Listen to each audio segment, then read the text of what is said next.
All right, I believe we are live. Thank you for joining me today.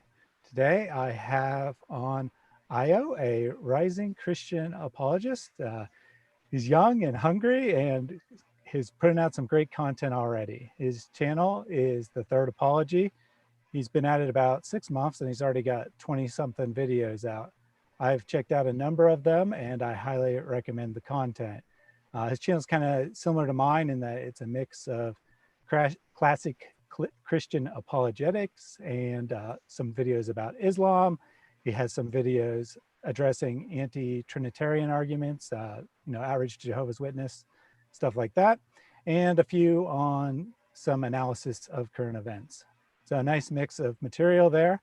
I definitely recommend you check that out. The link to his channel is in the video description and also put it in a pinned comment. Today, we're going to be talking a little bit about his channel and then we'll talk a little bit about Islam. He's going to give us his top argument why we know that Islam can't be true.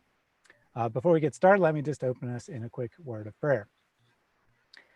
Dear Heavenly Father, we thank you so much for this time together. We thank you for the technology that allows us to connect with believers around the world and also to reach non-believers. Islam has lived in a bubble, in isolation, largely separated from arguments against it for most of its existence, but that is changing now. This is a really exciting time to be involved in outreach to Muslims as we can reach them in ways that were never before possible. We ask that you be with us today, that you guide our conversation, and that you give us the words to say. We ask that anything that we say that is useful is remembered, and anything that we say that is false or not useful is just simply forgotten. We ask all this in Jesus' name. Amen. Amen. Awesome. So I'm going to let Io do most of the talking today. He has one of the best voices in Christian Oh apologetics, my in my goodness, no opinion. pressure. Which If it, by which I mean literally, he's very pleasant to listen to. So I'm going to let him do most of the talking. I'll monitor the chat. So put any comments, questions you have for him in the chat. I'll take those as we go along. So why don't we just get started with a little background information about yourself.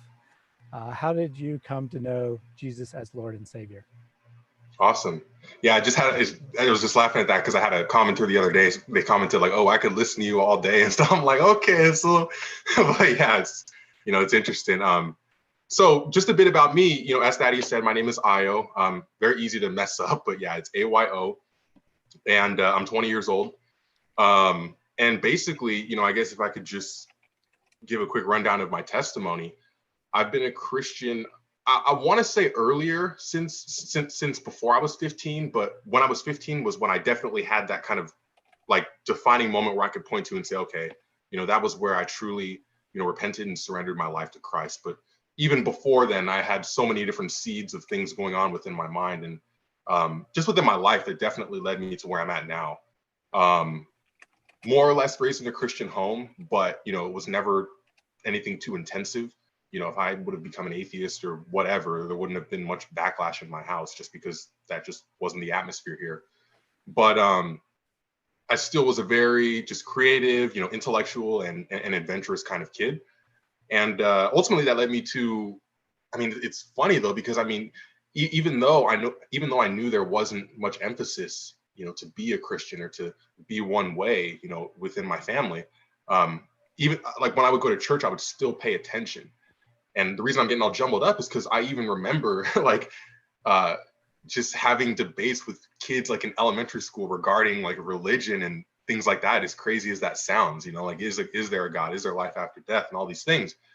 So it was always kind of going on, but it wasn't for a while until it became personal. And basically what triggered that was when I was in junior high, I want to say around like 12 or 13 years old.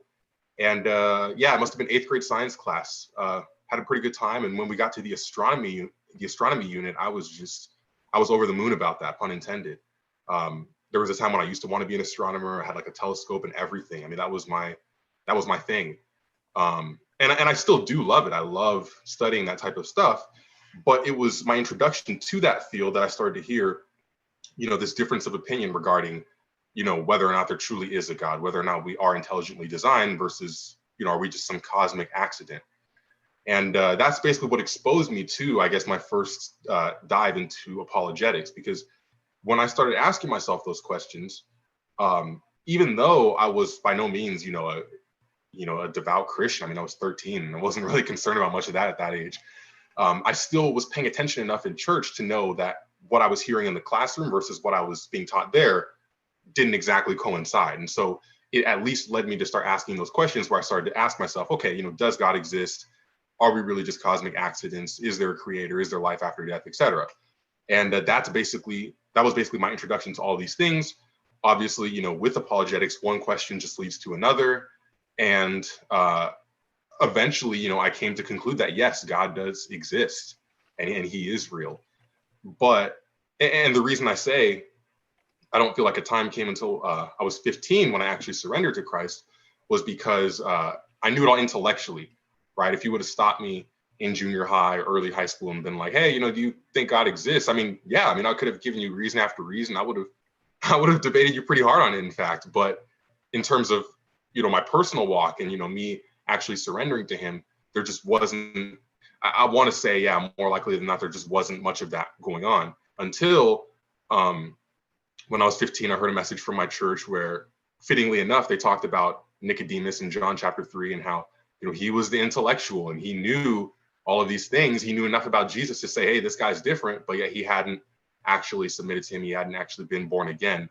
And that was, my cue to say, hey, I know all these things, but, you can know how the parachute works. You can know what cord you need to pull, et cetera, but until you actually put it on, it's not going to be of any use to you. And so that was when I did that. So, yeah. Awesome. That was very interesting for me because a lot of that was familiar to me from my own story. Yeah, yeah, it's crazy. Even being interested in astronomy as a kid. Oh, for real? Yeah, I would get like astronomy books out of the library and look at all the statistics about the planets and stuff like that. That's awesome. Really weird. Yeah, and I mean, even still, I still have that ingrained within me. I mean, we all go through those times where you start to just get into like that existential mindset, like, dang, does God really exist in all these things? And some nights I'll just be driving somewhere and I'll get out of my car, I'll get home and I'll just sit outside my car for a couple minutes. I'll look up at the stars and I'm just like, look, this is just not an accident. You know what I mean? You look at the stars, you look at our body, etc. It's crazy, but that's cool, man. Cool, we have that in common. So we got a super chat from Hindu historian, no comment, just a sticker. But he said earlier that he was tuning in because David Wood postponed his live stream. So thanks to David for postponing that. Get out of my way, he knows who everyone needs to watch. Actually, he has no idea who I am, but it's okay. Yeah, Hindu historian. I've seen you in the comment section on a lot of Sam Shamoon stuff, David Wood stuff. It's good to see you here, man. God bless you. And then we had a comment from Mr. Dynasty. He says that he became a Christian in December 2016 at the age of 14. Hey, so that's awesome, man. Congratulations to him for that. Yeah. He's fairly active on my channel, so it's always good to see him around. And a voice in the dark who is a Muslim says, are we allowed to ask questions to the guest? And absolutely. Yeah. Anything you like. So if you had to give one reason why you're a Christian today, what would that be? So I guess I could kind of segue off of all the other things. When I look at creation, that first of all tells me that there's a God. I look at the complexity of us. I look at the complexity of the world around us, and right off the bat, that tells me, okay, there was a mind behind this. But that's not enough to get you to Christianity, because a lot of groups will attest to that. And so what ultimately led from me going to just God exists to, okay, Christianity, the Bible's true, Jesus Christ really rose from the dead, would be that latter fact there, that that Jesus rose from the dead. Because as the Gospels themselves say, with that comes ultimately the pillar and the foundation of our faith, because Jesus could have said anything about anything, but unless he had been risen from the dead, we wouldn't have truly known until we had died ourselves and gone to experience it for ourselves, whether what he was saying was true. But because he was raised, there we see that vindication, and there we see how his words actually ring true. Now, that's just a, like, if I'm talking to an unbeliever, that's what I'm going to point to. But in terms of like my personal, like kind of just things I look at where I say like, dang, that is so cool. Like, yeah, I really do know that, it is true. It would probably be something in the realm of like fulfilled prophecy. That to me, I just feel like is so underutilized by Christians nowadays. Not even talking about like eschatology for future things, but I just mean the things where you can clearly point to in the Old Testament and see how they were fulfilled through Christ. And even things not even relating to Christ. I mean, I was just reading the other day about a prophecy in Isaiah surrounding Cyrus and how it like names him and how he'll come later and all these things. And to me, I'm like, that should be, I mean, we shouldn't make that the focus of the gospel, but I mean, my goodness, that's like a left hook, you know what I mean, to people who want to doubt and skeptics in the house who want to say that it's just a product of these, BC Middle Eastern people who were just, doing their own thing. No, this is something unique here, as attested by the fact that we have these things written hundreds, sometimes thousands of years in advance, and yet we see them fulfilled even later down the line in the most specific way, which is, to me, we just take that for granted so much. And that's probably something that I would definitely say should be looked at more and just emphasized more by the church. But yeah. Yeah, absolutely. The fulfilled prophecies of the Bible, literary unity of the Bible, despite being written over thousands of years and by dozens of different authors, somehow it all tells one cohesive story. There's lots of what we call types in the Bible, Yeah. where or what might be called in a secular context foreshadowing, right? You got like the near sacrifice of Isaac, and then this ends up being a picture of what happens for real with Jesus. And it's like, wow, if a single author had written the whole Bible as a novel and they put something like that in there, you'd be like, wow, this author's really good. They really know how to write a good novel. But it wasn't written by one person after the fact. It was written 1,000 years before it happened. And it's just really impressive. I agree. That's a really good argument that's not emphasized very much. So in some of your videos, you mentioned being in college. What are you studying and how is that going? Yeah, I already finished college, actually. I was blessed enough to be able to finish in about 3 years, no debt. But I graduated with a degree in political science, as we were kind of talking about before. Um, I guess if I could sum up the whole college experience, I mean, I wasn't at, some private Christian school. So it's not like I was in some bubble, I guess. I don't want to say that, but, it's not like I was, I guess, surrounded by people who held the same type of beliefs. In fact, it was quite the opposite. So I guess as an overall type of thing, it was really, really tough. And I mean, I know a lot of you guys too who are watching this, you're my age. I see it in the stats on my videos, 18 to 24 and all these things. And so I know a lot of you are in college as well. You're kind of at that stage where you're surrounded by a lot of those people where they just obviously don't hold those same views. Not like we're hating them or bashing them, but you just recognize the reality of it. Don't be bogged down by that, because it is really tough and it is something that's very hard to endure, especially when, as great as it is to have God and to have, the Bible and all these things, we are social creatures. So when you don't have that community, it can feel really tough. So even though it can be discouraging when you're in an environment that's not necessarily open to your beliefs, it does really work towards bringing you closer to God in ways that, honestly, I mean, for myself personally, I never thought possible. And in fact, is more or less the reason that my channel even exists. So it's not all a loss. There can be some beauty in the tragedy of it. But yeah, that was basically my experience with college, just being there for about 3 years. Pretty much just a get in, get out type of thing. Didn't really get much of a graduation or anything because of COVID and all that. And I've actually been home since March, so that's been completely weird. But it was a good experience nevertheless. And I mean, God definitely used it to grow me. I mean, I don't even recognize myself 3 years ago, back when I was 17 compared to now. So yeah, there can be some good in it. Yeah, if you finished up in 3 years, you're well ahead of the curve there, especially if you don't have any debt. That's awesome. So now that you've graduated, what are your plans? So, I mean, like I said, political science. If I want to be formal, I could get some local government job, which I am trying to do. But eventually, I'd like to maybe like apply for some type of federal work or something. But at the same time, I do find myself divided, where I don't want to just be. And it's not that there's anything wrong with it, but it's just me. Like, I don't want to just be in a cube all day. You know what I mean? Like, I want to be, life is so short. And I feel like there's so many awesome experiences we can have and so many places we can see. It's like, I don't want to be reckless about what I do and just, waste all my money and go somewhere I can't really afford. But like I was telling you before the stream, if I could just snap my fingers and just do what I want to do, I'd be doing something like Ravi Zacharias was, where, he was going around the world spreading the gospel, primarily speaking to people my age. So, you're impacting the next generation. And I mean, you're seeing places you would have never, places you didn't even know exist, which is crazy. But, ultimately, I'm just trying to keep my doors open. Could do law school too, but any hope of no debt's going to go out the window if I try to do that. So we'll see what happens with that. But yeah. Excellent. Yeah, that 15 to 25, maybe 30 is like the ideal time to talk to someone, because that's when people are forming their own opinions. Yeah. They're not just following what their parents say, but then they're also not so set in their ways that it's difficult to change. So that's definitely the age group that we should be targeting. So about 6 months ago, you started a YouTube channel. Why did you do that? And what are your goals for your YouTube channel? Yeah, I still wake up some days and I still can't even believe I did it. I think to myself, oh, I have a channel. That's right. I got to do a video. Not because I don't like it, but it's just because I'm still getting used to that.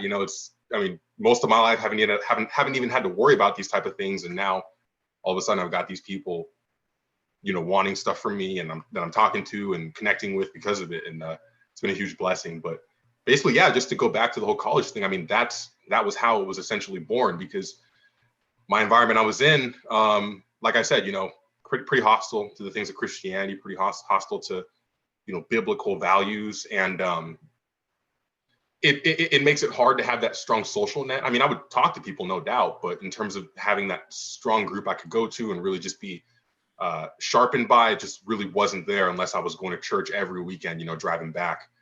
And so I was in my apartment by myself, living my life, going to school, working, etc. And I just said, it sucks not having that social net, but I mean, at the time, it's 2019, 2020-ish. And I mean, look, we're in an age where, like you even said during the prayer, we can connect with people all around the world. And so as tough as it is not having things in person, if I really, really tried, I mean, there's no doubt I could find a way to connect with people and actually put things out for people to see. And so I was like, I was thinking, I had been thinking about it for a bit too, because just, here and there, seeds would be planted by people like Sam Shamoon and David Wood when they'd upload videos talking about how they want the next generation of creators to come in and stuff. And I'd listen, but I never really personally considered it. But at the time, back in December, January, I was getting into, I've liked music since I was a kid, but I was specifically getting into making music. So I have like electric guitar, I have a microphone, everything, the whole setup and stand. And so I had all that with me in my apartment. And so I'm sitting in my bed and I'm thinking, dang, like, what if I actually did start like a YouTube channel? And I look to my left and I see all this stuff there. It's literally just sitting right there. It's not even like I had to buy it or anything. So I'm just thinking, dang, like maybe I could actually do it. I mean, I've been listening to guys like David and Ravi since I was like 15, 16, 17. And I have the knowledge. I mean, I'm no scholar, but I definitely know I could have something to say. And I just was considering it. And then I was just like, let me just set up an account and just see how it goes and see what I can do. And so I think on January 10th, that was when I did it. And I uploaded a video about a week or so later. And I've just been doing it ever since. So basically, it was just born out of, I don't want to say loneliness, but just not having that strong social net in person. And so because I didn't have it in person, I said, okay, well, let's go to the next realm. And that next realm for me was through the internet, YouTube, and just putting content out for the world. And that's what I'm doing now. Excellent. So along those lines, poster named Truth Islam says that he's been archiving some work of Acts 17 and myself and other Christian channels talking about Islam, and he wants to know what your policy on reposting your videos is. I've had a commenter here and there repost my videos. I don't really care. I mean, you can do it, because what I'm doing is not a business. I don't care about copyright and all that, because ultimately what matters is these people hearing the truth. You know what I mean? So I'm just going to keep doing my thing. And if that reaches more people, then cool. I don't even think about this though. I'm like, okay, yeah, you can do what you want with it. I mean, as long as you don't cut it to make it say something I'm not, I'm cool with that. But yeah. Awesome. So as I said in the intro, you've named your channel The Third Apology. Can you tell us why you picked that name? Yeah. It's funny too. Yeah. So when I was thinking of a name, I was like, oh, well, do I want to do do I want to put my name in the title? And I was like, well, if I get some like crazy people in my comments and they're trying to like figure out who I am and like all this stuff, I don't know. I mean, I'm not trying to be like Christian Prince where I'm like totally anonymous, but I also didn't want to just flash it with like neon lights. So I was like, well, let me think about it. I'll consider it. And I basically, for the meantime, was just kind of thinking of other names I could do. And I think somewhere along the lines, somewhere along that time, I basically just started Googling like early Christian apologists, early, church figures who maybe had just something that sounded cool I could use. And so figured out Justin Martyr. I heard about that. Heard about him and his works. He has the first apology and the second apology. And I thought that sounded pretty cool. And so I was like, well, he already has the first apology. He already has the second apology. So I'm like, well, why don't I title it the third apology? And you can even see it too under my About tab on my channel. The reason I titled it that, one, is because I thought it sounded cool, but also it's kind of meant to signify how, because the first apology and the second apology were written as basically a defense of the Christian faith, especially to the persecuting ruler at the time that Justin Martyr was under. And so I just found myself saying, okay, well, I mean, yes, we're all these thousands of years later, but in a way, that kind of command to defend the faith and to stand for truth is still there. Yeah, in fact, it is still there. And so I said, why don't I call it the third apology, just to emphasize how, yes, even though we're all this time removed from these early figures, we still have as much of a responsibility as they did to stand for the truth and spread the truth and just spread the gospel ultimately. And so that's why I titled it the way I did. Awesome. Happy 35 said, yes, I wanted to know what the third apology was. And then he said, what's the first and the second? I think that was probably before you actually explained it, but if he has further questions, by all means, follow up on that. Yeah, it's all good. And yeah, we can keep reading comments too. We don't have to blast through it. It's all good.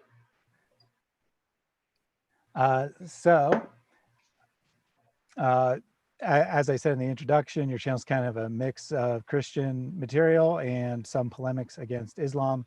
So how did you become interested in outreach to Muslims? Yeah, so when I started the channel, I was kind of thinking about doing it, but kind of like what I was telling you in the beginning, I was like, yeah, I know there aren't that many doing it, but at the same time, I kind of feel like, with guys like David and Sam and Apostate Prophet and all these people, it's like, shoot, I mean, like they have a really big following. And I'm like, well, what could I add that they haven't already said or done or kind of expressed?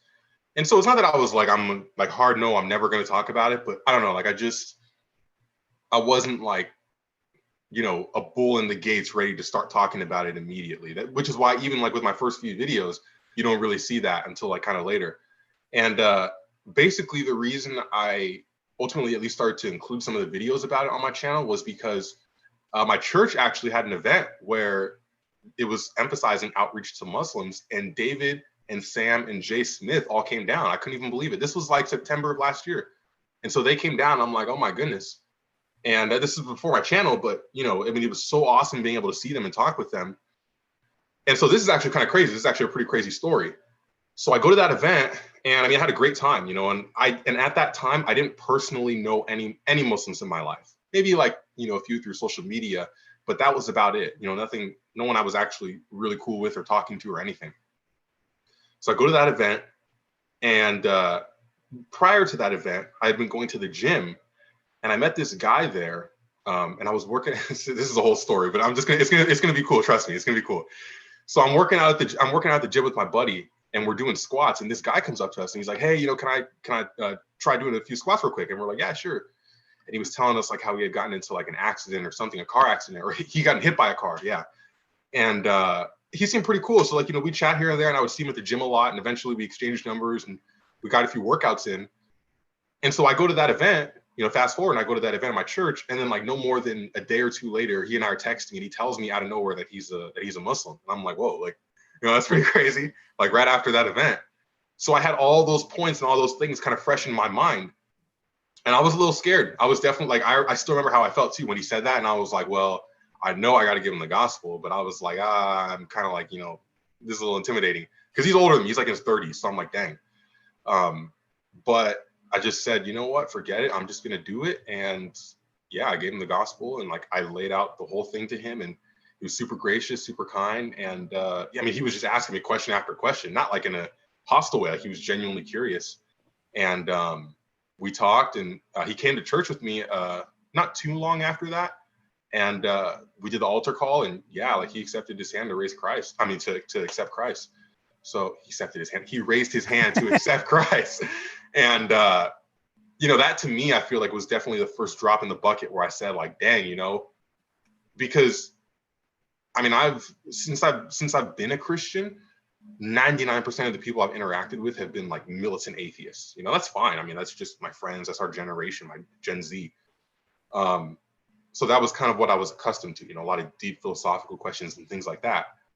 But when it comes to Islam, I mean, I'm not saying this to like be hostile or like, you know, work up any Muslims watching, but like in terms of like dismantling it, it's not that hard compared to like some of like the other questions you can ask about atheism and just general philosophy. You can ask yourself questions that you never even thought you'd think about. But the thing with Islam is that there's a basis for it. You have the Quran, you have the Hadiths, if they ascribe to those things. I mean, if they ascribe to the Hadiths, and so you have something you can go off of. But with atheists, it's a lot easier for them to kind of be more abstract about things, you know. But with a Muslim, with a Jehovah's Witness, with a Mormon, I can say, hey, this is what your sources say. And it makes it a lot easier. Now, they still, no, don't get me wrong, they'll still find a way to, you know, wiggle out of things and all that. I mean, that's a whole other thing. But at least in my part, for studying and for formulating arguments, it makes it a lot easier to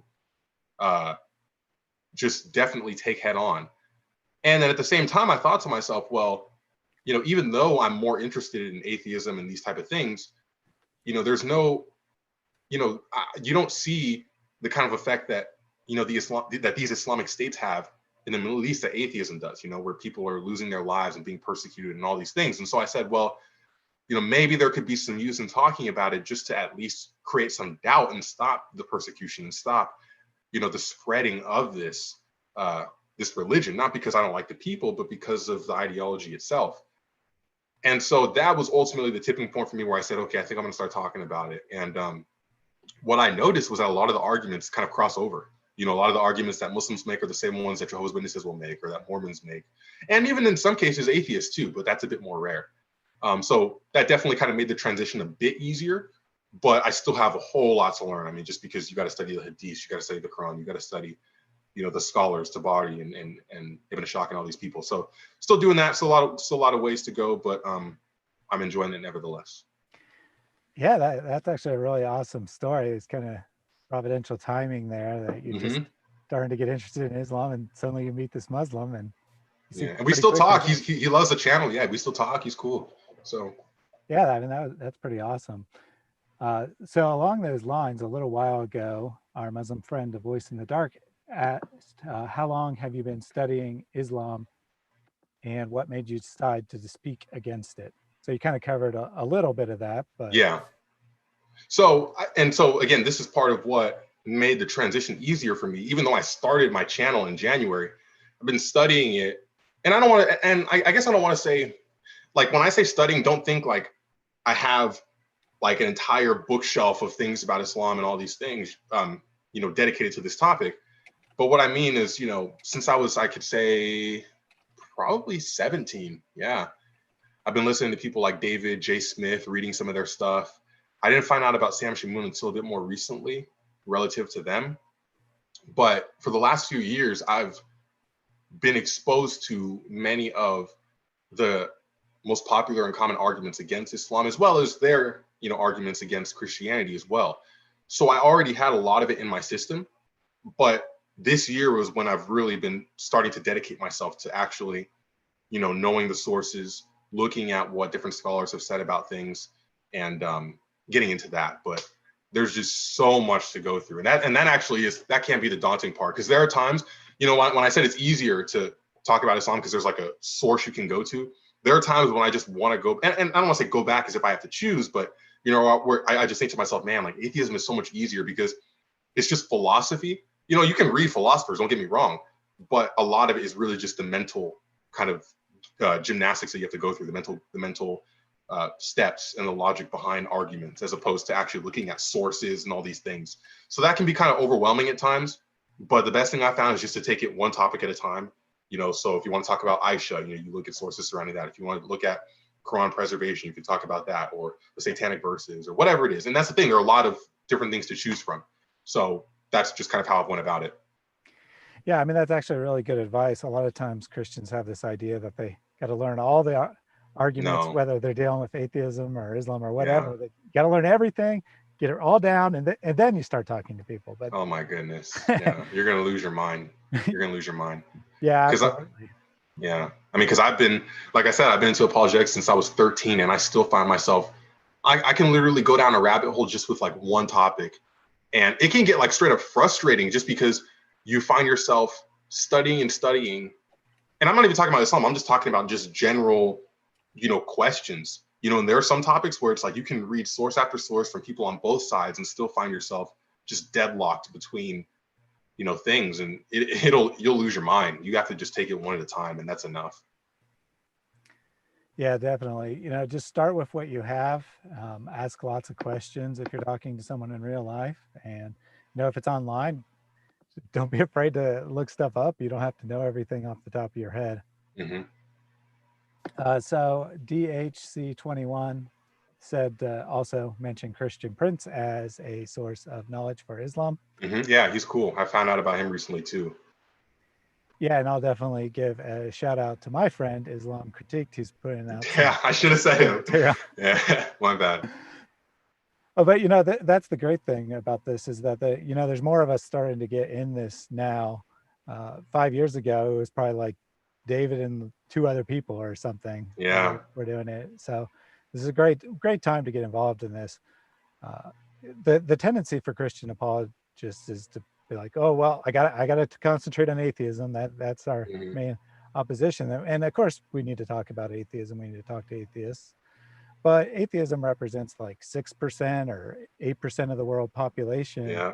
and Islam's up there at a quarter of the world's population, and there's very few people talking about that. So I think it's a great area for people to get involved with. Mm-hmm. So you've been studying Islam for a little while now. Have you been impressed with what it has to offer? Define impressed and define offer. Like, what do you mean by that? Like, do you mean do you mean like the sources, like just or what's in them, or? Yeah. So let's just say the Quran, for example. Have you found the Quran to be an impressive source of truth, amazing literary? Sure.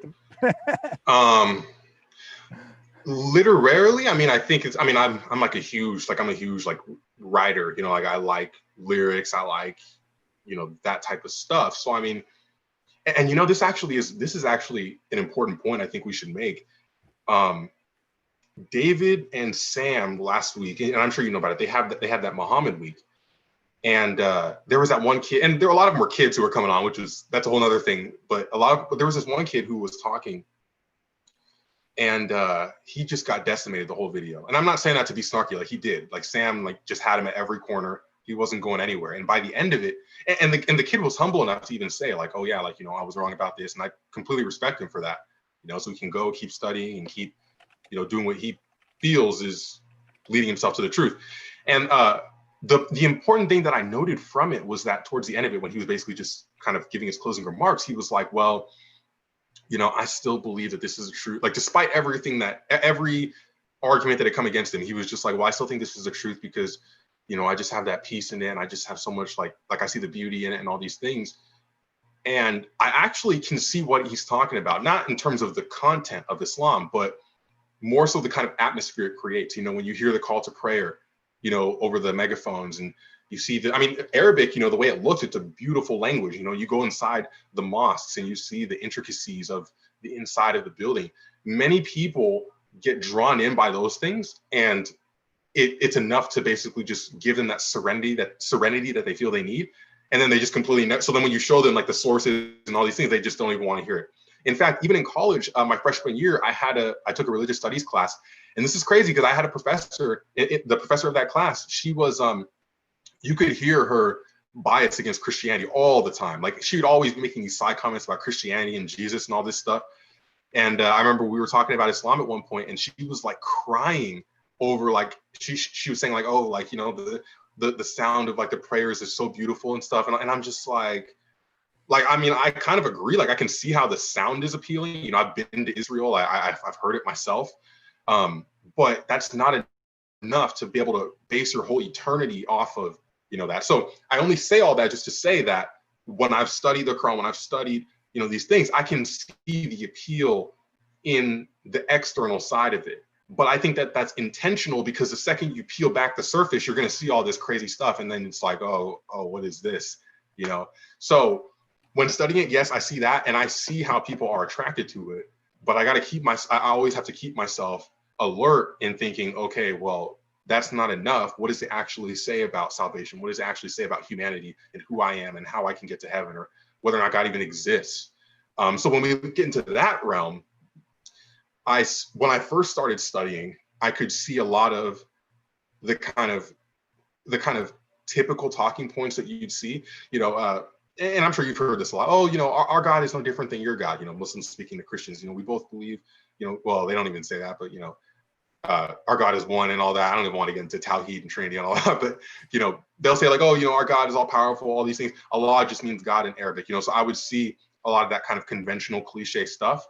But then again, because I had been listening to David and Jay from the jump, it didn't take me long to start getting into the actual meat of the ideology and seeing, for example, one of the first things I really started getting into was it wasn't Aisha, it was I think it was Quranic preservation, because I picked up Dan Brubaker's book about the variants. So I picked that up because I was watching Al Fadi and Jay Smith talk about that, because my Muslim friend who I met at the gym, he was asking me about that, and he was, because that was the first thing he said. He's like, oh, well, the Quran has never changed.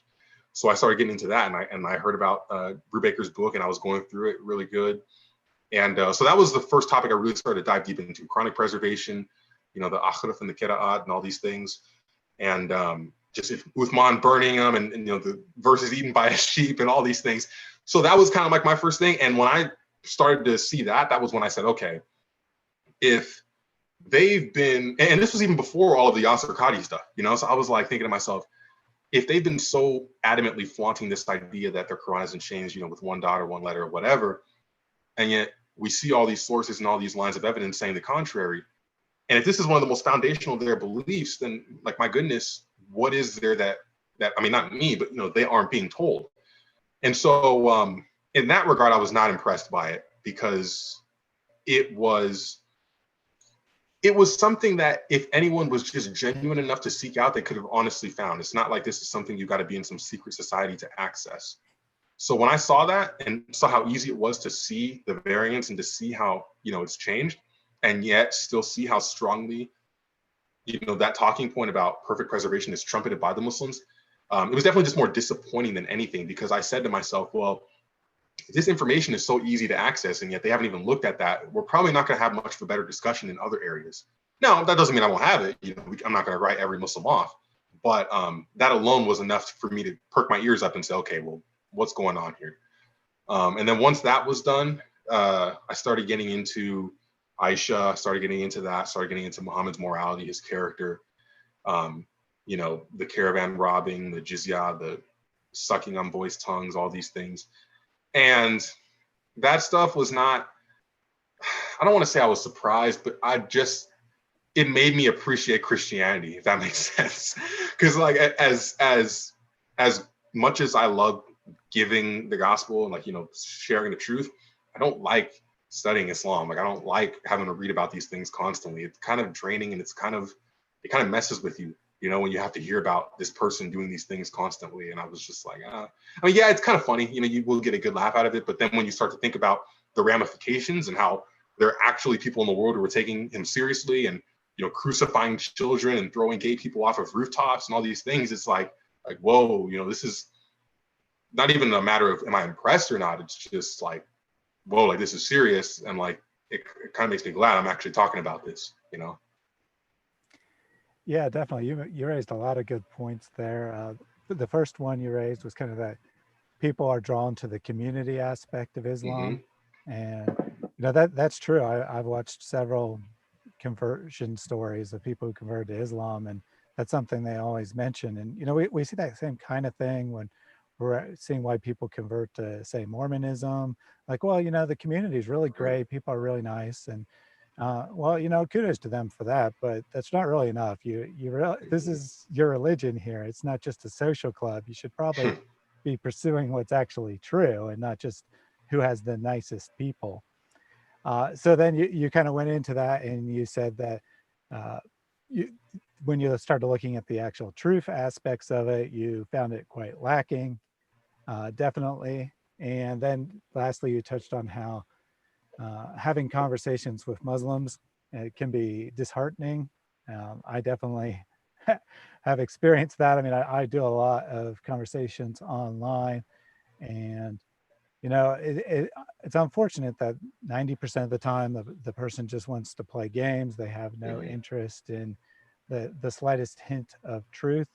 Um, one thing I do all the time is I just ask people, what's your best reason for being Muslim? Why are you a Muslim? And I would say over 90% of the time, the person simply ignores that question and Wow. goes on to whatever point they wanted to say. Now, if someone asked me why I'm a Christian in an online chat, I'd be like, all right, this is a great Yeah. Here opportunity. we go. Yeah. So, That's crazy. it's just really weird to me that at least the type of Muslims we see online and are only interested in playing games. They have very little interest in the truth of their religion. They're happy that it gives them a nice community. They're happy that it makes them feel superior to other religions, and that's all they want. Yeah, I mean, even when I uploaded my video about the Islamic dilemma a couple of weeks ago, I had a dude email me, and he was a Muslim, and he's like, hey, I was very interested in your video, and like basically just gave me like this huge response to it, and I skimmed through it, and he didn't reply to a single verse I actually raised. He literally just went on tangents about the Trinity and all this stuff, and I'm just like, okay, like this is, and I guess it was definitely even more disappointing for me because, like I said, my experience with my buddy, that was before I started the channel.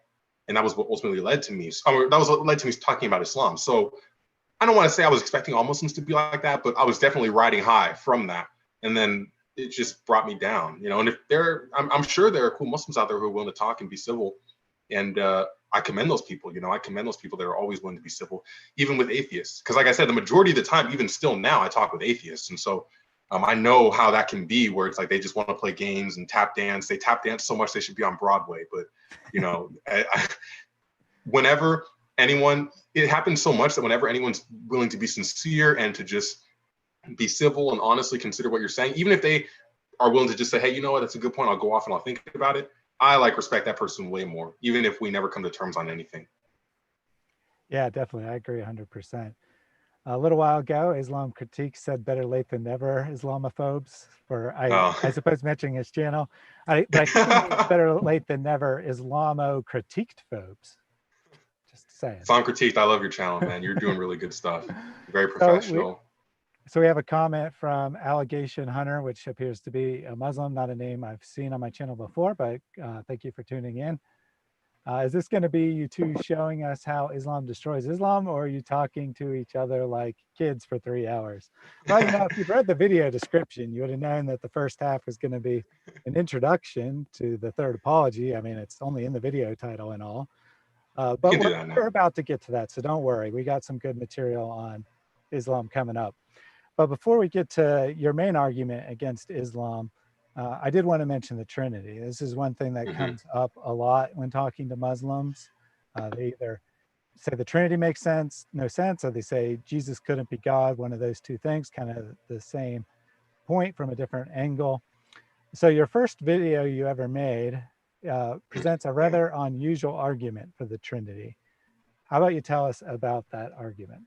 Yeah. So I made that video. I actually made that video specifically when I was writing it, not targeting, but with Jehovah's Witnesses in mind, because I wanted to come up with an argument that I could use from their own translation.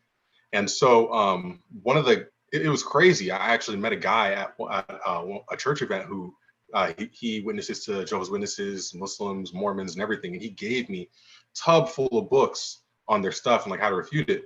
But one of the passing arguments that he gave me that I thought would be cool enough to make a video on was surrounding John chapter 2. I think it's John 2:19 with Jesus at the temple. And you can check out my first video too if you want to actually see it in full. But basically, the gist of the argument is that Jesus is at the temple with his disciples, and they're saying, "Hey, this temple looks so beautiful." And he says, do you see this temple? He says in 3 days, he says, destroy this temple, and in 3 days I'll raise it up again. And the Pharisees are like, what are you talking about? Like, it's taken 40, I think they said 46 years to build this temple, and you're gonna raise it up in 3 days. But as the verse says, he wasn't talking about the physical temple right before them, but his own body. And when he was raised from the dead, the disciples remembered those words, and that was one of the reasons they came to believe in him. So, very simple argument, but it's one we take for granted, where I looked at that and I said, okay, well, Satan doesn't have the power to raise the dead, right? Raising the dead is always an indicator of some type of divine, holy, force, or power, or whatever you want to call it. And so I said, if we have Jesus here saying that he himself is going to raise himself from the dead, what exactly is he claiming about himself? And people will say, oh, well, that language there, that's argument from agency. He's just saying that the Father is going to do it through him. And I'm like, there's nothing in the language there to suggest that. Now, don't get me wrong. You do have verses where it says how the Father raised him from the dead. You also have verses which say the Holy Spirit raised him from the dead. So I said to myself, okay, well, the Father is claiming to have raised him. The Holy Spirit is claiming to have raised him. And Jesus is saying he raised himself. If you believe the scriptures, then you can't call Jesus a liar, but yet you also recognize the implications of what he's saying there. And so the purpose of that was just to say how, hey, Jehovah's Witnesses, and because that's the way it reads in their translation too. He says he's going to raise himself. And I said, look, you can try to tap dance through all you want, but the reality is that the language there indicates that he's describing a personal action he would do, especially because it says the disciples believed him in the words he spoke regarding this once he was raised. And so, yeah, to me, that I just made that a video, and I figured, hey, it'd be simple enough to talk about, not too complicated for the layperson to understand, but also has huge implications. But regarding the whole Trinity thing, I really like the video that I did a few weeks. I don't know how much longer it was later, but the video where I titled it "Why You Should Stop Saying Jesus is God," because I feel like a lot of times, much of the and don't get me wrong, it definitely is spiritual. My goodness, is it spiritual. If you're an atheist and you see how some of these people are, when it comes to like fighting again, like you can tell there's something spiritual going on. It's not just a matter of intellect. But I made that video and I called it "Why You Should Stop Saying Jesus is God," because I noticed that in my arguing for the Trinity, I'd hear a lot of these talking points or objections that would not almost always, but a pretty good amount of times stem from a misunderstanding of the terms and what exactly I mean by saying, is Jesus God or Jesus is God. And so I said, when you say, like, if I go up to a Mormon or if I go up to a Jehovah's Witness or to a Muslim and I say, hey, I believe Jesus is God, 9 times out of 10, the first thing they're going to think is that I'm saying Jesus is the Father, which is not what Trinitarians believe. And if you want to test this too, even before you give your side of it, just let them, like, Greg Koukl tactics, just ask questions and let them tell you. So you say, okay, what do you think the Trinity is? And I can't even tell you how many times I've heard them say, oh, they're all the same person. And I'm like, they're not the same person. So it's not that I don't think Jesus is God. It's just that when we say that, it's just like right off the bat, you're already stemming into a lack of communication. And so I said, I think that it's better to say Jesus is equal to the Father, because if you can prove from the scriptures, which I believe you can, that Jesus is equal to the Father based off of the things that he commands himself. And, Hebrews 1 is like a total nightmare, for anti-Trinitarians, all these things. Then when you look at the implications of him being equal to the Father, you by necessity have to arrive at the Trinity, because as I even said in my video, if you can prove from the scriptures that Jesus is equal to the Father, then that would by nature mean that Jesus is God, because there's nothing to distinguish Jesus from the Father outside of a difference in name, or difference in person too. But if the Bible says that there's only one God, well, then do you see why we're Trinitarians? One being 3 persons. But, obviously they'll say, oh, well, you guys are polytheists, etc. That's a whole other thing. But yeah, basically John chapter 3, Jesus saying he's going to raise himself from the dead. That's a claim to divinity, because only someone with the divine power of God could do that. And he's claiming that he's going to do it himself and not, it's not through anything. And yet you see a different claim. You see various claims throughout the Gospels where the Holy Spirit does it, the Father does it. And so we have to conclude that all of them have the same omnipotence, which would make them all by nature God, and yet the Bible only says that there's one God. Therefore, you see why we're Trinitarians. But yeah. Yeah, absolutely. Muslims like to phrase this question, where does Jesus say, I am God? Well, right there. He claimed that he could raise himself from the dead. I'm pretty sure that a creature can't do that.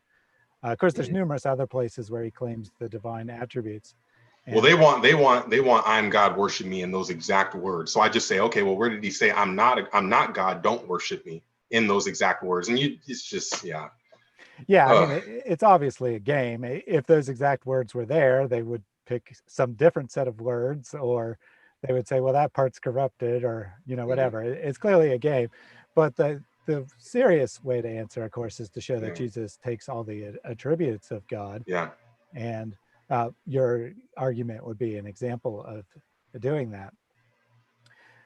So Islam Critiques said that the Quran has been perfectly preserved to the dot, to the letter, to the sound, addressing allegation hunters. He says, why don't you track down the liars who said that? Oh, right, the whole apostasy thing. Oh, you want to know something funny, Islam critiques? At my school, I was a tutor, and I would do tutoring at the dorms on campus, one night a week or so. And there was this dude there. He seemed pretty cool, and he turned out to be a Muslim. And we were talking and stuff. And he didn't know anything about my channel or like that I was a Christian or anything. But I was just taking the backseat. I was just asking him questions, and he was telling me about, because he grew up in India, but he wasn't Hindu actually. He was a Muslim, and he was telling me about the conflicts there between them. And he was telling me, I was like, oh, well, all this about Islam and stuff. And he was saying, well, yeah, but it's been like perfectly preserved. And he shows me one of these like typical, BBC videos where they're looking at like some Quran manuscripts from in a museum. And they're like, oh, it's unchanged. This religion is so beautiful and all this stuff. And he showed me the video and I'm like, oh, well, I mean, have you heard about, I didn't specifically say Dan Brubaker, but I was like, have you heard about like, the variants that have come out and all these things that are being talked about? And he's like, no, I haven't heard of that. I said, yeah, I said, a lot of people online are talking about it, just trying to play all innocent. And he starts talking, and then all of a sudden he just starts ranting about, I think I mentioned to him Jay Smith. And I was like, have you heard of Jay Smith? And he was like, no. And he's like, no, but there's one really annoying woman who's always at a speaker's corner, attacking Muslims and stuff. He's like, I don't like her. And I knew he was talking about Hatun, and I didn't say the name. And I was just like, oh, who are you talking about? And he pulls out his phone and he shows me Hatun at speaker's corner with Jay. And he's like, oh, I can't stand it. And I'm just like, oh man, I'm just like, it's funny, but I don't know. I don't even know why I said that. It was just funny, but yeah, it's just interesting. Yeah, that's actually pretty funny. I was watching a video of David's. He did it maybe a couple months ago as a live stream with Hatun and talking about the variants. I was watching it yesterday, maybe the day before, and he's like, she's the one that's really making the Muslims have to Yeah, face they do up to not this like her. because she's been there at Speaker's Corner with the, two different Qurans in each hand for That the last 2016 couple of Jay years. Smith video is a classic. Exactly. And you know what too? That and I've even pointed it out to some people. If you go back and you watch that video where they pull out like what was it, like 36 or 32 different Qurans, who's there? Muhammad Hijab is there, and Ali Dawa is there. I think it's Ali Dawa. It might be. Oh no, it's not Ali Dawa. It's just Muhammad Hijab. And they all start getting really angry, and they're like, have you seen that video? You know what I'm talking about? Yeah. Where like the part where they like called like the Muslims away and stuff. And they're like, oh, like don't look. If you look at that video, I'm telling you, like, I'm not like a body language expert, but hijab is usually kind of like on the front lines. You know what I mean? He's like very like he'll take you head on. And this guy's in the back, and he looked like when I don't think he was expecting them to bring all those crowds. I didn't think he knew how to react, and he looked kind of like shocked. He was like, "Whoa, like what is this?" And he was just on the sidelines, kind of like recording. Didn't really know what to do with it. And I think, and again, this is just my speculation. I'm not trying to make any accusations, but just from my personal theory, I think that doubt about the Quran and its preservation was really kind of festering in his mind, because you saw in the Yasser Qadi interview how kind of hard he was like pushing him. Mm-hmm. I really think he was kind of sitting on that, and he was thinking to himself like, here's my chance. Here's Yasser Qadi. Like I got to ask him, and he did not want to walk away without a clear yes or no, because I think that video, like that whole event, really got to him. But I don't know. We'll see. Yeah, definitely. These are very interesting times. Of course, the current focus has been on perfect preservation, And I think that probably will be the first of the many Islamic myths to fall, because it's just so hard to deny. You got, Hmm. just look at a picture of two different Qurans, and how can you deny that? Um, but it's just really interesting looking at the Muslim reaction, because they don't know what to do. They've been grown up in an environment where, how you deal with something like this is you shut the person up, and Yeah, it's not it's an like, option anymore. yeah. So they don't really have any answers. Mhm. So a little while ago, a voice in the dark said, will IO carry a dialogue with a Muslim? I'm not quite sure why I asked that, considering you were talking about dialoguing with Muslims, but let's just put that out there. Are you interested in having conversations with Muslims? I mean, I have conversations with Muslims in real life all the time. On the internet, you have much of a likelier chance for games to be played. Um, Now, what we're doing here right now, where we're talking, we're taking, questions or just responding to their whatever they want to say. Yeah, it's totally cool. But I've had people. I don't know if you know that guy, Nadir Ahmed. He had that debate with Michael Brown a few months back about Muhammad in the Bible. And I had seen that video, or I saw the notification for it, but I never watched it. But he emailed me maybe a month and a half or so, 2 months ago, and he saw one of my videos. I don't even remember which one it was, and he was saying like, "Oh, do you want to have like a debate or dialogue or whatever?" And I was getting ready to say yes, but then I literally was like, I just was like, you know what? Let me just test it out real quick just to see if there are games being played. And I hit up Tony Costa, and I emailed him and I said, hey, uh, have you heard of this guy before? Nadir, and he was like, don't do it, man, because he showed me like the video with him and Michael Brown. I saw that. I said, I'm not doing it. This guy. It's even just watching that debate. Like I was getting kind of frustrated, and I'm not usually like a person who like it's like I'm not like if someone disagrees with me, like I have to have that patience, because even in college, I mean, I was constantly surrounded by that. So I'm not going to be upset if someone disagrees with me or whatever. But even just watching that, I was like, this is too much for me.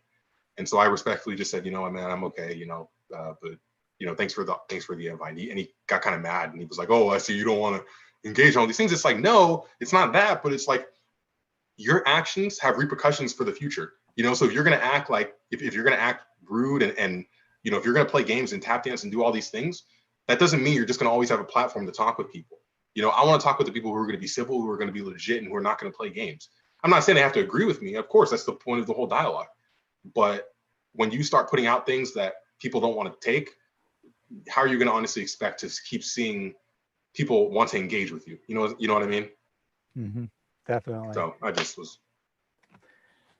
Yeah, we see that like with hijab, for example. Yeah, like, oh my You just get goodness. up there and you act like a clown, and all the Muslims say, "Yay, good job," and it's like, well, we won't be having any more debates with you. Yeah, it's not a matter of, oh, I'm afraid or I don't want to do it. It's like, look, it's at the end of the day, it really just comes down to what the truth is, in the arguments.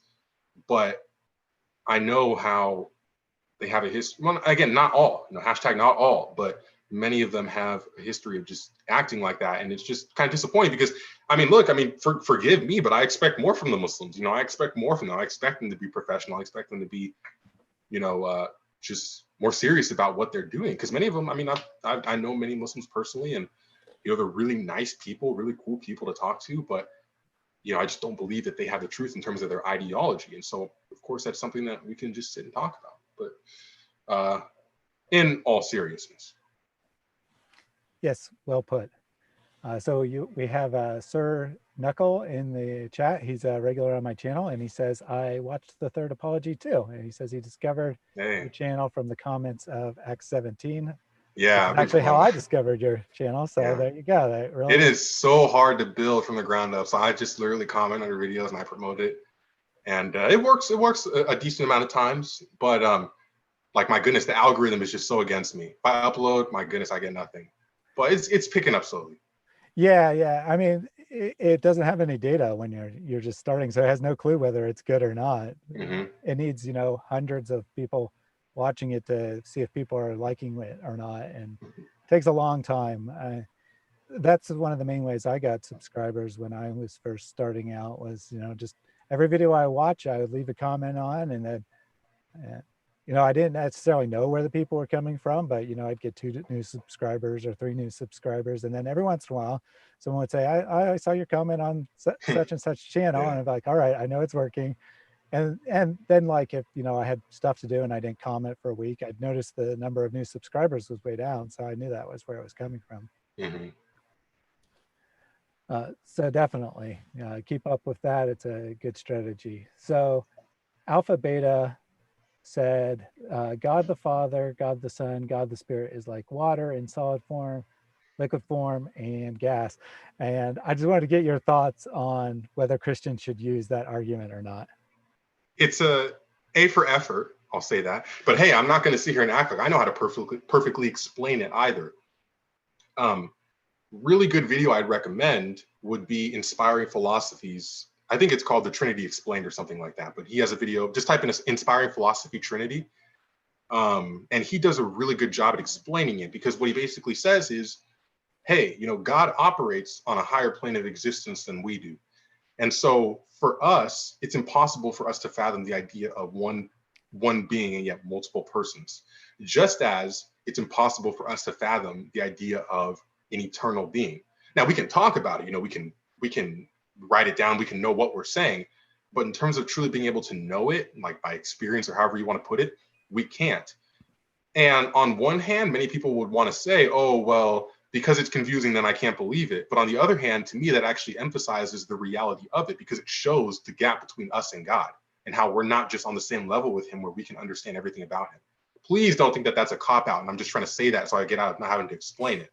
But the best way I would explain the Trinity would be, yes, one God, one being, three persons, I guess.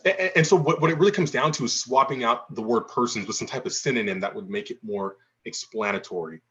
Nabil, in one of his videos, said that uh, the being is what God is, and then the person is who God is, which I can get on board with that, as long as it's not misrepresented. I mean, I know he gets it, but I think it's easy to trip that up.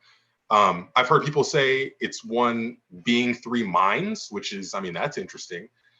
I would not use the water example. I would not use the egg yolk example, because those examples are all part of this. They aren't distinct, right? So if you have the water, like, it's all the same thing. It's just in a different state, and that's not distinct as the Father's distinct from the Son, and as the Son's distinct from the Holy Spirit.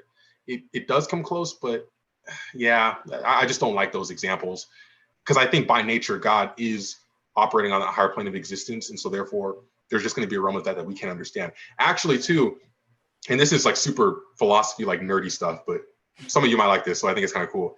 Uh, uh, IP, he cites in the video a short video excerpt from Carl Sagan, and he's talking about the idea of the fourth dimension. And he basically says how, hey, let's go down a dimension from our dimension.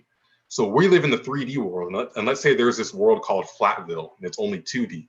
So in Flatville, they have no concept of up or down, because it's only two dimensions. All they know is left or right. Whereas we are in the third dimension, so we have up, down, left, right, forwards, backwards, whatever. If I, being in the third dimension and operating on this higher plane of existence, take my finger and I enter into Flatville and I enter into the second dimension, even though I haven't changed, the people in Flatville aren't going to see a three-dimensional finger. All they're going to see is it would be like a circle, just kind of expanding and decreasing, because it's just left and right. There's no up or down. They're not going to see any height to it. And that, I think, is a similar thing to what you could describe with the Trinity, which is that God's operating on this higher plane of existence, and he enters into our world, but because we see him in this kind of lesser state, we have a hard time comprehending it, just as the people in the 2D world would have a hard time comprehending a three-dimensional object. Kind of nerdy, kind of weird, but yeah, Inspiring Philosophy Trinity. If you Google that, it should come up, and I think you guys might like it. Yeah, I like Inspiring Philosophy. He does some really interesting material. Mm-hmm. Like you, I try not to use analogies when Yeah. describing God, because there isn't anything like God. So Yeah. any analogy, it's just going to kind of give the wrong picture, I think. So I just, go through the attributes of God, and I say, Jesus has all these attributes. The Holy Spirit has all these attributes. Of course, the Father has all these attributes. And we just label that as Trinity.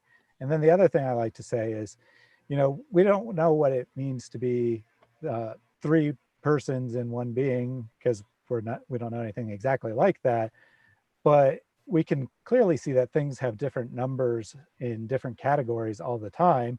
So, you take out the word person, if that trips you up, and you say, well, God is three in one aspect, but there's only one God, like, so, Hmm. I try to avoid using an analogy just because I think it doesn't help, Yeah.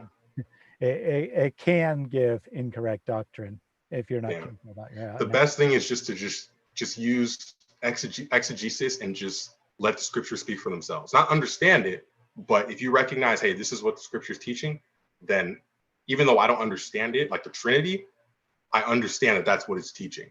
I think that's the best we can do in our limited state. Yeah, absolutely. We just like you can mathematically talk about 5 dimensions, but you Hmm. can't conceive it in your mind. While we Yeah, can logically talk about God having multiple persons, even though we can't conceive in our mind what exactly that looks like.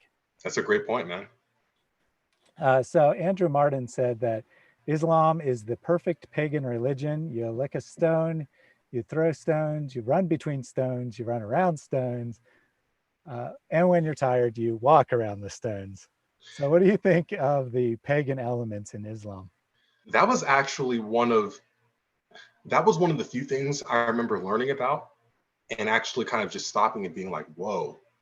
And I remember I watched David's video about the Kaaba and the circling around it, and the idea of the planets and the celestial motions, and how Muhammad was all ears and he adopted many of these teachings from the people and cultures he was surrounded by. When David really showed that connection between certain practices and the pagan rituals during his day, that was one of the things that really made me stop and think to myself, like, whoa, like what we call Islam is really not what we think. I mean, at least, in terms of a mainstream mindset, like this is actually, like, I don't want to say it's like conspiracy worthy, but like that's something to really talk about. This idea that, I mean, like, well, even now thinking about it still, because I haven't thought about that in a while, and you got me thinking about that again. I want to go back and watch that video because it really is, the light goes on, when you really start to realize like there's actually connection here. You can see how a lot of those ideas were adopted. It's insane, man. I mean, very interesting nonetheless, but I mean, uh, again, I think that's just the importance of why these people need to hear about it. Yeah, absolutely. You know, I, when I talk about Christianity, I like to turn to the historical argument for the resurrection. So then when Hmm. I start talking about Islam, I kind of came at it the same angle. Let's look at the history. Let's see how much this really holds up to historical scrutiny. And it's just like night and day when you Hmm. compare how how much of Christianity, I mean, you can't verify everything, right? But how much you can verify from normal historical inquiry compared to Islam, which doesn't look like any of it is actually has much of a historical basis to it. Hmm. Yeah, it's so true. I feel So, like, go ahead. Yeah, no, go ahead. no, I was going to say, so the allegation hunter is complaining that we haven't gone to destroying Islam. So, Let's do it right what, now. Let's just why do it don't right now. Yep, exactly. So, what is your top objection to Islam, or your argument why Islam can't possibly be true? So when I say top, this kind of like similar to, like, the idea of like why I think Christianity is true versus personal favorite.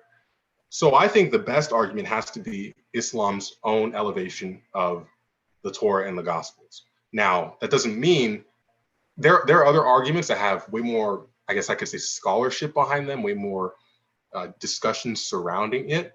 But to me, this argument is simple enough, straightforward enough, and the implications are large enough where almost anyone can see the gravity of the objection being presented, almost like the Kalam cosmological argument.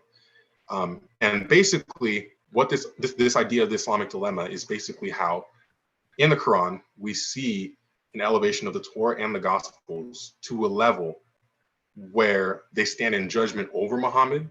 Muhammad is commanded to verify his own prophethood based off of them. He tells the Jews and the Christians that he's found in the Torah and the Gospels.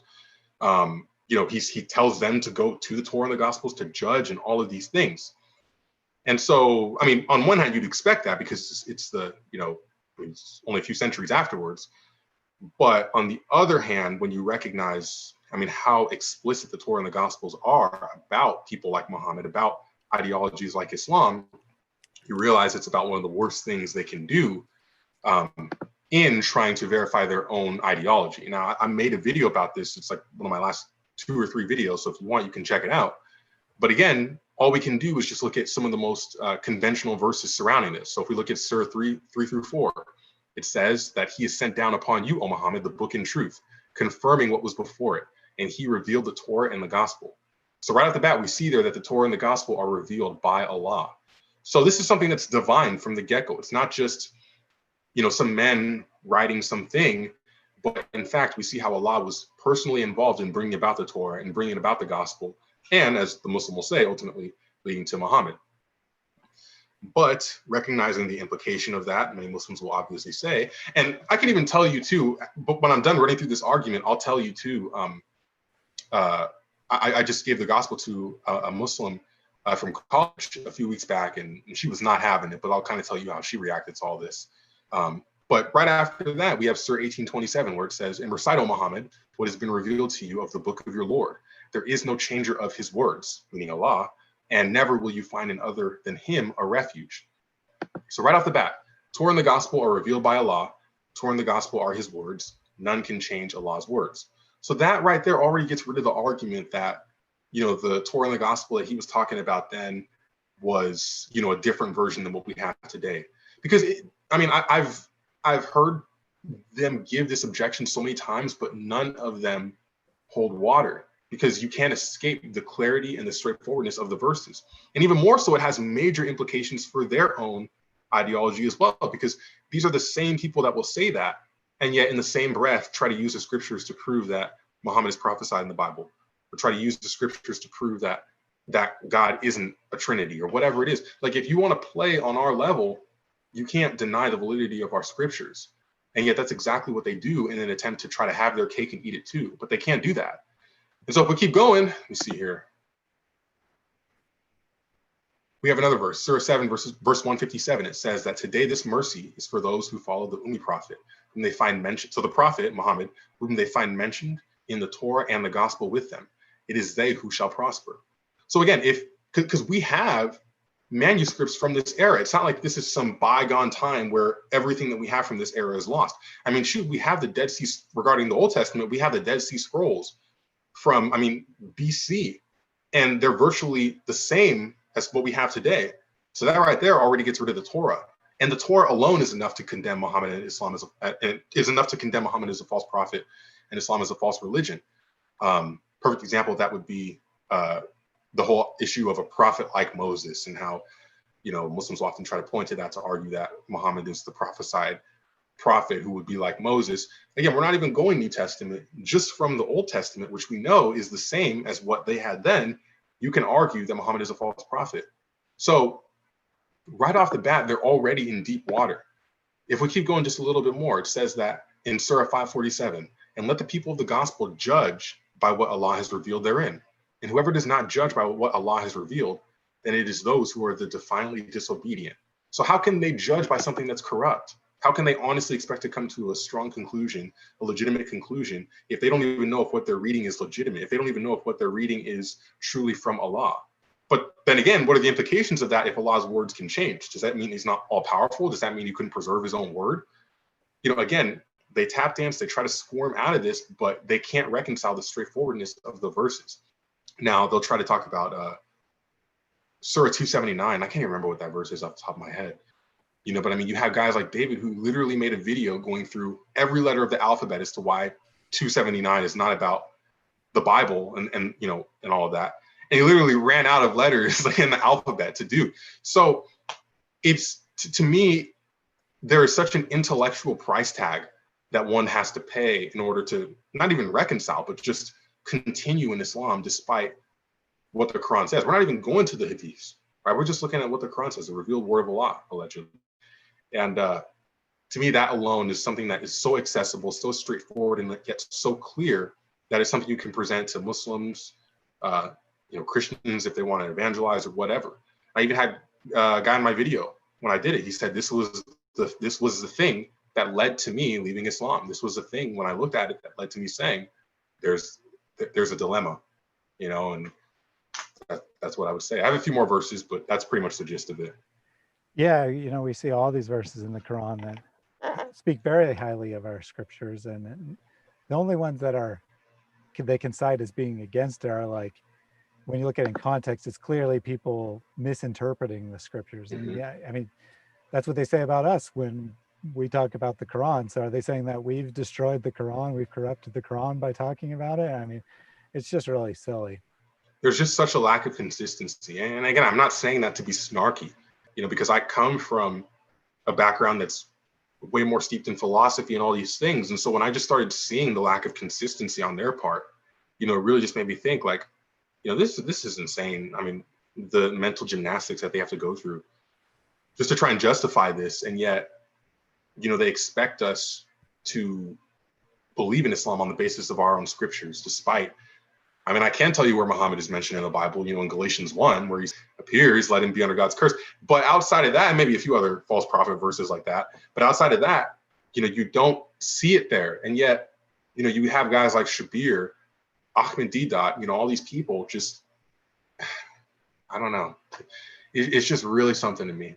And again, I don't say that to be snarky. I don't say that to be rude, but I just genuinely look at that and I just say to myself, like, whoa, like this is kind of crazy. Just how far they'll go, Yeah, absolutely. When I watched David's video, the Islamic Dilemma, I think it was long before I even started a channel. I was like, wow, this is pretty conclusive. How could anyone get out of this? So I found a post with sharing the same argument on a website, read through 1,000 comments or something, and every Muslim was like, well, you got to ask Zakir Naik or something like that. No one had even the slightest hint of a valid response.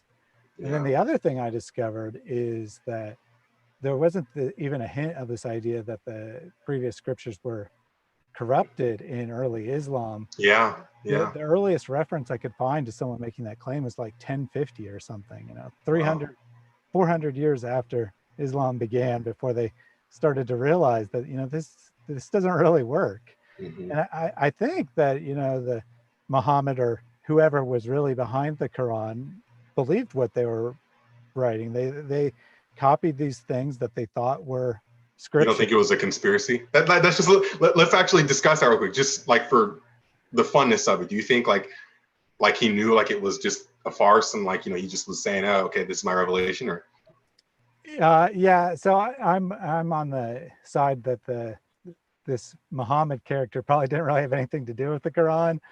Do you think he existed or no? I think, okay, so my working hypothesis is okay.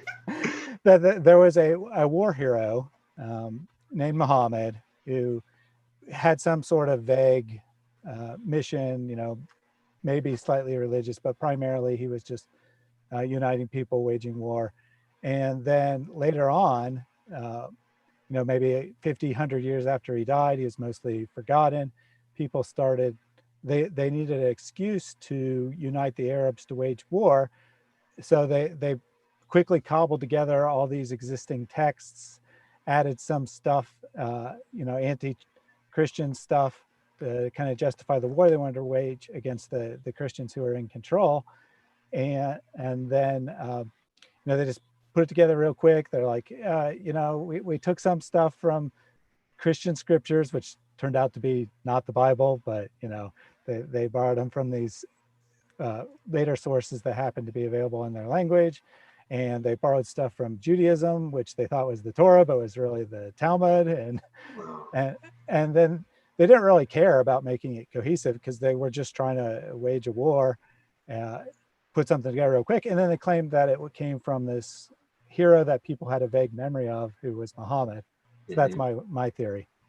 I'm not even gonna. I haven't even exposed myself to that, but I have been seeing, and correct me if I'm wrong on this, but I think Jay has kind of been talking about something similar in his videos, at least from a few months back or a month or two back, where he was saying like, hey, we see like this kind of inconsistency going on where, and doesn't Robert Spencer kind of say the same thing too, or like that he didn't even exist or something, or just something like that? Yeah, but well, Dave, so yeah, Robert Spencer wrote a book, Did Muhammad Exist? I don't think that he really necessarily takes that position Mm-hmm. like seriously, but he wanted to get it out there at how little evidence there really was for the Mm, historical Muhammad. That it, I mean, he probably existed, but uh, there isn't a lot of evidence, and there's like no evidence from the Islamic side mm-hmm. for hundreds of years, other than some copies of the portions of the Quran. But like I said, these were copied from existing texts, or at least from existing oral stories. So Mm-hmm. that hardly proves anything at all. Those could have just originally been tales and not considered the Quran at all. Yeah. I I can't speak on whether or not he existed, but when I look at him getting revelations literally to promote the very things he would just say he wouldn't do, like when he got caught in the bed with who was it? It wasn't Aisha, it was someone, and then like he said, I'm never gonna sleep with them again. Yeah, Then yeah, Allah was like, oh yeah, that to me, like regardless if it was later down the line by a group of people or if it was just him, or it could have been Satan, I don't know. I definitely think there was some foul play. It wasn't just some genuine kind of sincere. Oh, this is what I think now. But yeah. we'll So see. so that would be Mary the Copt, his sex slave. Yes, yes, yeah, sorry. Yeah, Yeah, very and interesting. yeah, the things like that are the biggest challenge to this idea that was ahistorical. Ironically, the things the Muslims would most like to deny are the Hmm. things that really challenge that, because it's really hard to come up with a reason why, say, uh, the Quran gives special permission for Muhammad to marry his uh, adopted son, who is no longer considered his adopted son because he got rid of adoption. And really hard to come up with an explanation why the Quran has verses about not bothering the prophet while he's having dinner or staying too long at his house. Or so you look at things like that and you're like, well, maybe this there is some historical aspect. Maybe this Muhammad guy was really claiming to be a prophet, and then they added to it later. So that's a possibility that some of it does go back to him. But I definitely think it was a kind of an evolution of cobbling together different things. And whether it was pagan things like the Kaaba, or if it was things borrowed from a misunderstanding of Christianity or a heretical Christian sect, or just things that they heard and thought were pretty cool and put in there, like Dul Carnain, Alexander the Great, and just say, oh Hmm. yeah, he was a Muslim. Yeah, that's very interesting, man. I'll tell you what, when that hypothesis is fully realized, I'll definitely be looking forward to a video on that, because that even just hearing a snippet of that sounded really interesting. Lots of history behind that, and could potentially open a can of worms, but in a good way. So definitely, I'll be on the lookout for that, man. Good stuff. Yeah, so all the earliest sources are Christian polemical sources against Islam, which is what makes it tough, because you're like, how much of this is actual history, Hmm. how much of this is polemics. But there aren't really any Islamic history sources for 150 years or so after Muhammad. So then it's like, well, and then the Hadith come even later than that. They're like 300 years Hmm. in many cases. So it's like, which do I believe? It's Yeah, like, well, all I can say for certain is that it's really uncertain that what yeah, yeah. historically happened here. And you compare that evidence to Christianity, where you got numerous Christians writing within the you know in addition to the New Testament writings, you got numerous people writing within 50 years of the time of Jesus. You Hmm. got Roman historians writing small snippets about Christians and their beliefs. You got Jewish historians doing the same, and then you got lots of incidental details that you can verify from the historical archaeological record. People who are mentioned, their titles, place names, and yeah, atheists will look at that and say, well, that doesn't prove anything just Yeah, because yeah. they got historical details right. Well, actually, it doesn't prove anything if you're going to sit there and play the game where nothing proves anything. Well, yeah, you can't prove the universe wasn't created 15 minutes ago. But if Yeah. we're looking at it seriously, that is a strong mark for historical reliability of the text. If Hmm. what you can verify is correct, then there's a good chance what you can't verify is also correct. Hmm. So, that's the kind of stuff that I like to look at. Awesome, dude. It's great. And we can Uh, take a few comments, I guess. yep, yep. So, a voice in the dark says, I hope Io came to understand that a verse cannot be read by itself. The Quran is not a Yeah, linear yeah, book like the yeah. Bible. So a couple comments there. Well, one, can you just take a Bible verse out of context and understand it? Because that's what it Uh, seems to be implying you can do. well, I'm not gonna. Yes and no. I mean, like if I take a Bible verse that says, you know, behold, O Israel, the Lord our God is one. That doesn't. That's the truth. You know what I mean? That's like a true statement about God. I mean, from the Bible. But at the same time, context should always be something that happens within the process, just to make sure that what I'm reading at face value is still what's truly being said within context. But the interesting thing is that whenever these, and I had the guy who emailed me, he said the same thing. He said, "Oh, you're taking them out of context." Never in the, like, and he was ranting for like several paragraphs. Never once in the email gave me the context. And if he did, it wasn't a context that eliminated the implication of what was being said there. You know, people like to trump the context card, which is, I mean, by all means, context is key, but context can't save you if what's being said doesn't change. So actually come at me with a different objection, not just, oh, a method, what's the word? Methodological recommendation. Yes. Yeah, whenever someone pulls that on me, I'm like, okay, what context explains That's what I'm this? saying. Like, And then, now, if they want to say it, then we can talk about that. But if you just give me that, what if I come to the same conclusion? Then what are you going to say? Oh, look at the context, so it's just, yeah. and then the other question related to that I wanted to ask you is, when you read Mhm. the Quran, do you find that there's a lot of context to it, or do you It's find a very hard book to read. I mean, even David has said this. He said, like, like, if you're trying to get into apologetics against Islam, if you try to just sit down, like, if you buy a Quran, you sit down and try to read it in full, you're going to give up because it's very hard to follow. It's not even in chronological order, so you have different parts at different times. Many people aren't even mentioned by name, so it's kind of hard to discern what's going on. Um, the one thing that'll probably save you are the commentaries and the little additions and stuff, but I mean, even by itself, it's not a very easy book to read. So we're doing the best we can here. And so knowing that, you have to actually give us a positive argument, not just say, okay, we'll look at it in context. So that's not enough. You have to give me more than that.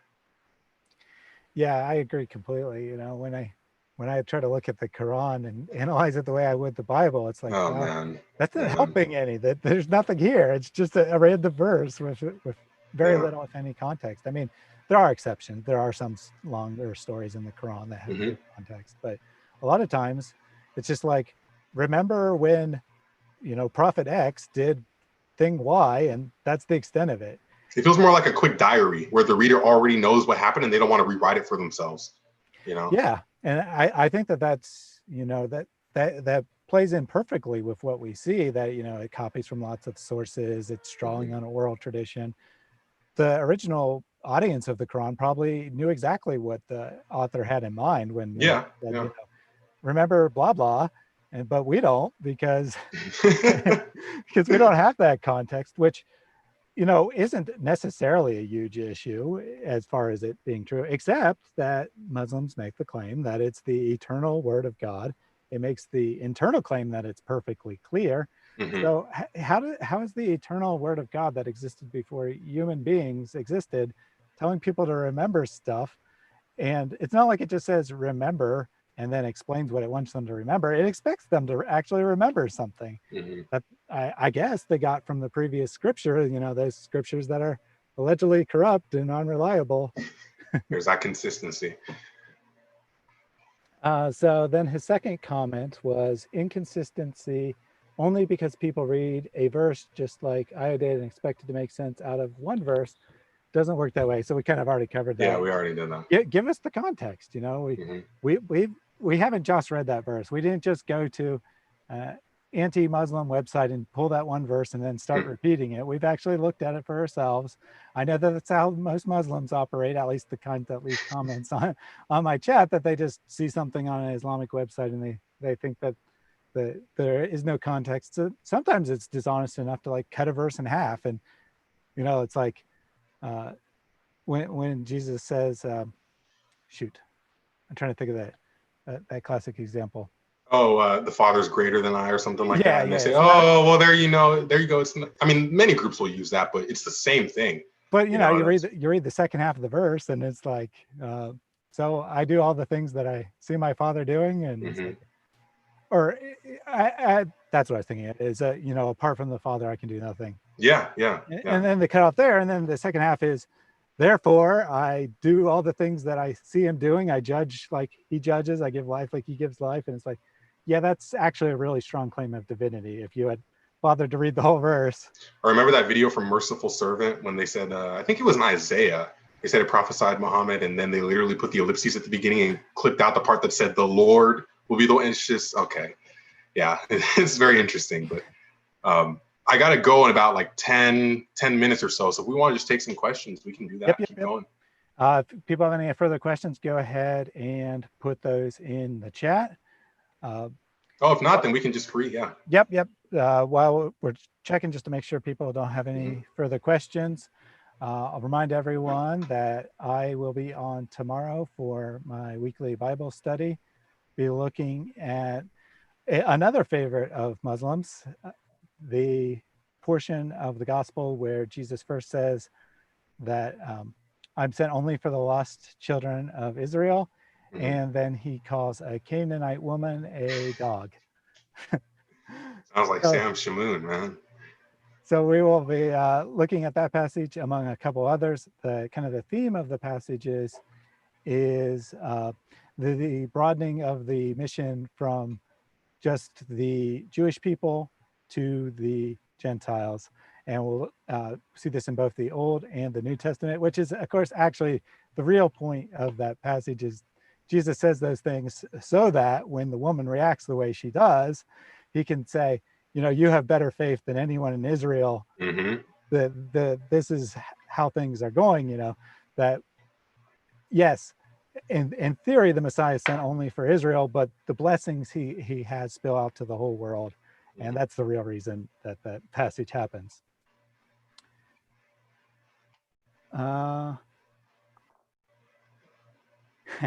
So HBFD, who I've never seen before, so thank you for joining in today, says the Quran means what it is. Even its verses state that Allah handed down the revelation to Muhammad. I don't know why it should be read under any more scrutiny when the Quran means what it is. And I'll just add to that, you know, it says over and over again that this is very clear. It's in pure Arabic. I would say that close to a dozen times the Quran makes the claim that these are very easy to understand verses. They explain everything. You don't need any other book. And this is its great claim to fame. And then get to modern Muslims, and what do they say? Well, you can't understand the Quran by itself. You got to go to all these other sources. Yeah, you got to know Arabic and all this. It's ridiculous. I mean, and even if it didn't have those type of verses, just because of the topics it is discussing, the implication is there. So if it's discussing salvation, if it's discussing God and the purpose of life and all these things, it by nature should, I mean, I don't want to say it should as if I'm imposing some meaning on it, but logically you would expect it to be something that's accessible, because I mean, that's literally its purpose, to disseminate information about salvation, about, you know, these big questions of life to the general population. And yet we don't see that. So very interesting. I think it helps your theory, if anything. Very good. I like to hear that. A Voice in the Dark reminded me that he made a post on my channel that he wants me to read. It's supposedly his perfect argument for why Islam is true. So I will definitely check that out, and I'll definitely respond. You know, you got a lot of Muslims in your comments, man. That's pretty cool. Yeah. So a week or so ago, I did a live stream, Make Me a Muslim Day. Oh, you're just asking for this now, man. And I had on a couple other critics of Islam, and I went back and I responded to every Muslim who had left a comment on my channel for the last 3 months. It was around 100. Asked them all to show up. Maybe like 5 or so showed up live. Not one of them. Not one of them advanced a single argument for Islam. Really, it was left to the Christians in the chat to advance arguments for Islam for us to refute. And it's the same thing when David goes live. He says, "Please come on." They're just crickets, man. I don't. But then people like Fareed Responds will be watching in the chat and they never say anything. It's just, oh my goodness. Go ahead. I'm sorry. Yep. No, that's very good. So you know, I try to respond to every comment on my channel. It gets difficult when you get to, like, you know, I mean, you're probably starting to face that. You're up to like 750 or so, and that's about when I started to think, this is getting a little tough to always respond to every comment, Yeah. but I do try to respond to every comment. Maybe I miss some things, but I'll definitely look for that comment. If it's actually an argument, then I would love to hear that. I'll definitely treat it seriously. I'll Mhm. definitely reply in a serious fashion.